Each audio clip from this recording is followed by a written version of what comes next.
All right, so Pfizer, huh? You're thinking long-term investment.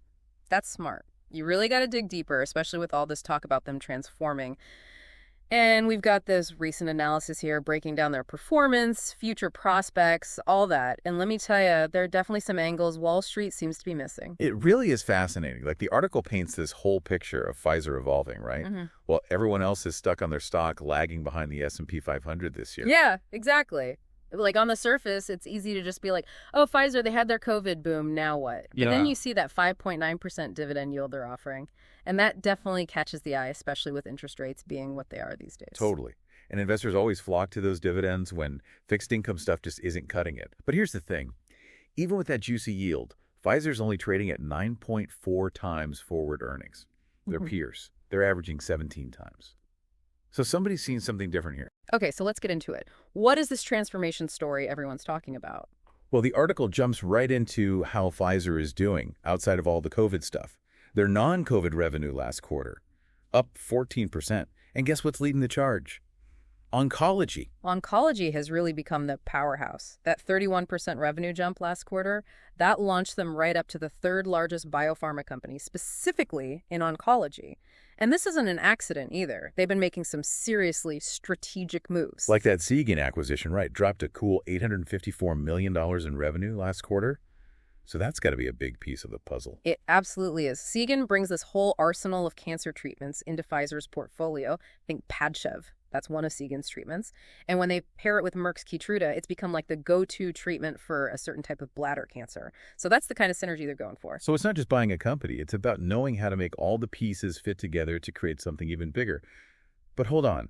It's not all oncology, right? The article mentions some other areas doing pretty well, too. Right. The whole moving beyond COVID thing is definitely a strong theme here, like the Vyndaqel family of drugs. They treat this rare heart condition and saw a 63% revenue spike last quarter. More people getting diagnosed, plus better access to treatment in different markets. That's a recipe for growth. Yeah. And then there's Eliquis, the blood thinner, still chugging along with a solid 9% increase. Eliquis, yeah, a classic example of a steady performer. Just keeps building on that established reputation. But the article goes into something else that caught my eye. Pfizer has been getting serious about cost savings and innovation, a whole $4 billion saved just through their realignment program. And this program isn't just about making cuts. It's restructuring the whole thing to be leaner, more efficient. And they've got their sights set on another $1.5 billion in savings by 2027 just by optimizing their manufacturing. Huh. So that kind of focus frees up a lot of resources to put towards new things. And they're not just pocketing the savings either. The article talks about how they're using Seagen's expertise to build this super-powered oncology research organization. Plus, they brought in Andrew Baum, this big-name research analyst, to help guide their investments. Bringing someone like Baum in definitely signals that they're playing the long game here. They're serious about doing smart, targeted research. But here's where it gets interesting. Wall Street doesn't seem to be buying it. The article points out this whole disconnect between Pfizer actually performing well and the market's super gloomy outlook. Yeah, that disconnect is what makes this whole thing so fascinating. Are analysts just missing the forest for the trees? Like, are they too focused on short-term stuff? Or is there something the article isn't telling us? Some reason for all this skepticism. To get the full picture, we got to look at the potential downsides, too. And for pharma companies, there's always that big elephant in the room, the patent cliff. When those patents expire, generic competition floods in, and that can hit revenue hard. Exactly. And Pfizer has some key patents expiring pretty soon. But it's not a secret. This is a known challenge in the industry, so they've got to be planning for it, coming up with ways to soften the blow. Okay, so we've got strong financials, strategic moves, commitment to innovation, but we've also got this patent cliff looming. It's a mixed bag. What do you think? Is Pfizer looking like a good buy right now? That's the million-dollar question. This article makes a strong case for Pfizer being undervalued. But remember, investing is personal. It all comes down to your goals, and how much risk you're comfortable with. Pfizer could be great for some people, but you absolutely got to do your homework. Absolutely. We're giving you the inside scoop from this analysis, but the final call is yours. What stood out to you from all this? What else would you want to look into before making a decision? That's a great question. We've covered a lot, but this is really just the tip of the iceberg. Your own research is crucial. You got to keep digging deeper. One thing I haven't really touched on yet is the whole political thing. Yeah. Like the regulations around pharma companies, that can make or break a company like Pfizer. Oh, yeah, for sure. Drug pricing debates, healthcare reform, all that, those are huge question marks for any company in this space. Absolutely. Those external factors can totally throw a wrench in the works. Even if a company has its own strategy figured out, like all this talk about drug pricing and healthcare reform, that could have a massive impact on Pfizer's bottom line, one way or another. So it's not just about the science and the numbers, it's about navigating this whole web of politics and regulations. Exactly. It adds this whole other layer of complexity when you're trying to evaluate a company like Pfizer. It's like solving a puzzle where the pieces keep changing shape. Okay, so puzzle pieces aside, what about Pfizer's pipeline? What's cooking in their labs that could really shake things up? Well, the article mentions some promising oncology medications and vaccines in development, but they don't really get into specifics. All right, so we got to dig a little deeper there. Peek behind the curtain and see what they're working on. Exactly. Clinical trial data partnerships, potential breakthroughs. Those are the clues we need to figure out their long-term growth potential. After all, innovation is what keeps the pharmaceutical industry alive. Without new products, they're kind of stuck. And speaking of innovation, it's interesting how the article highlights Pfizer's success in moving past COVID products. It's like they're shedding their old skin, becoming something new. It's definitely a smart move. By diversifying their portfolio, they're spreading the risk and not relying too much on any one product or market. That kind of adaptability is crucial in such a volatile industry. Makes sense. Don't put all your eggs in one basket, right? Especially when that basket is labeled pandemic products. Precisely. Diversification makes them more resilient, more adaptable to all the changes in the market. So we've got a company with a solid track record, a commitment to innovation, and a strategic approach to diversification. But how does this actually translate to value for investors? What are we looking at in terms of cold, hard cash? Right. We talked about the dividend yield, but what about the other numbers? Earnings growth, cash flow, return on equity? Those are the metrics that really tell the story. Exactly. We need to see how well they're generating profits, how they're using their resources. Those are the signs of long-term financial health. And speaking of financial health, the article suggests that Pfizer might be undervalued by the market. Why do you think that is? Is everyone missing something? There could be a few reasons. As we said, investors can be a bit short-sighted. Sometimes they focus too much on temporary setbacks like patent expirations or those fluctuating COVID revenues. They might be overlooking Pfizer's long-term growth potential, the bigger picture. It's like judging a book by its cover, right? You might miss out on a great story if you don't actually read the pages. Exactly. And that's why it's so important to look beyond the headlines and really analyze the fundamentals, things that drive a company's value. Okay, so if we zoom out and look at the big picture, what are the key takeaways investors should be thinking about? First, Pfizer is going through a major transformation. They're shifting their focus and diversifying their portfolio. Second, they've got this strong track record of innovation and a bunch of potential blockbusters in their pipeline that could lead to some serious growth.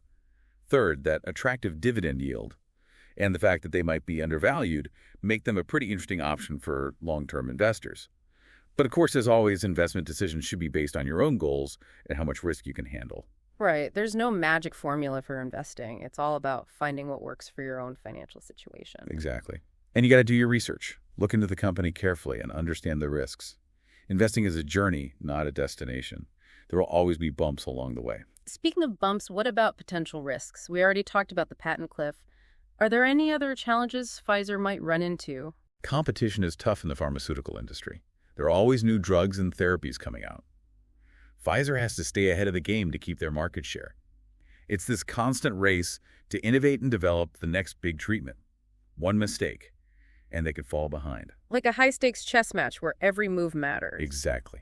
And to stay in the game, they need to keep investing in research and development, build strong partnerships, and make smart acquisitions. It's not easy. The article also mentioned integrating Seagen, which sounds like it could be a bit of a challenge. Blending two big companies with different cultures, different ways of doing things, that's not simple. You're right. Integrating a huge acquisition like Seagen can get complicated.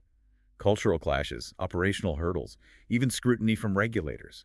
It's like trying to merge two rivers flowing in opposite directions. So we have this picture of Pfizer, a company in transition, facing some hurdles, but also embracing new opportunities. What are your final thoughts for a listener? What's the big takeaway here? Investing in pharmaceuticals can be really rewarding, but it's not for someone who just wants to sit back and watch. It takes research, due diligence, and staying up to date on everything that's happening.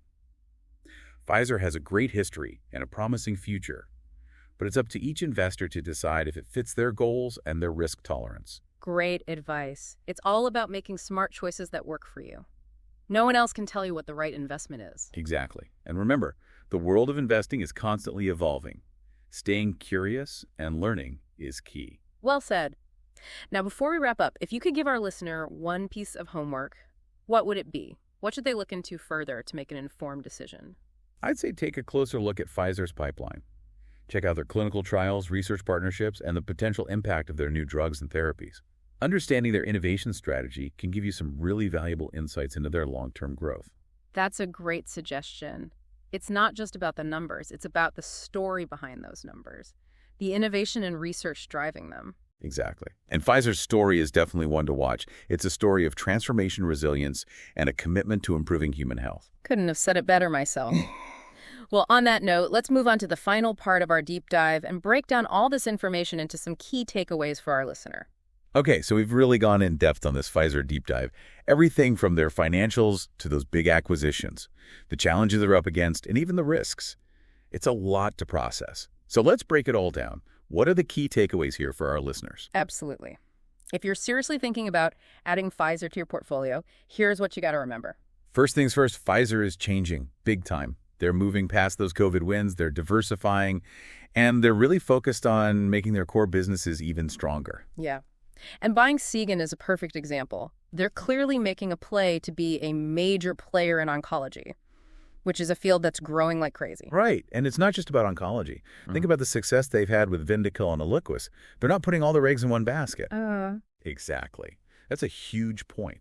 Pfizer is showing that they can adapt, they can innovate, and they can find ways to grow beyond just one product or market. That flexibility is a major advantage in the pharmaceutical world. For sure. But let's be real. It's not all smooth sailing. They've got some hurdles to overcome. That patent cliff is definitely a big one. It could really put a dent in their revenue in the next few years if they don't handle it right. But they're not new to this. Pfizer's been around the block. They know what they're doing. And so I'm pretty confident they've got some strategies up their sleeve to deal with those expiring patents. Yeah, and they're also putting a lot of resources into research and development, always looking for that next big breakthrough. They know they have to stay ahead of the competition. So the patent cliff is a challenge, but it's not insurmountable. What about their focus on saving money? The article talked a lot about their efforts to be more efficient. Well, their realignment program has already saved them a ton of money, and they're looking to save even more in the future, which is smart. It gives them more resources to invest in new opportunities. So we've talked about growth and challenges and efficiency. What about value? The article suggested that Pfizer might be undervalued right now. What do you make of that? Well, their price-to-earnings ratio is definitely lower than a lot of their competitors. And that dividend yield is pretty tempting. It does make you wonder if the market's missing something. Like maybe they're a hidden gem, a company with really solid fundamentals that's being overlooked for some reason. But remember, investing isn't just about finding a good deal. You always have to do your homework. Weigh the risks and the potential rewards, and make sure any investment fits your goals and your risk tolerance. Couldn't agree more. It's your money. You have to be comfortable with how you're investing it. So as we wrap up this deep dive, what's the main takeaway? What should our listeners be thinking about? Pfizer is at a crossroads. They're transforming, they're adapting, and they're showing some real promise, but they're also navigating this complicated world with both challenges and opportunities. Whether or not they're a good fit for your portfolio really depends on your own situation and your investment strategy. That's a great way to put it. This deep dive has given you a solid foundation to build on. Now it's your turn. Go deeper into the areas that interest you. Do your research, and most importantly, make decisions you feel good about. That's what it's all about. So until next time, happy investing.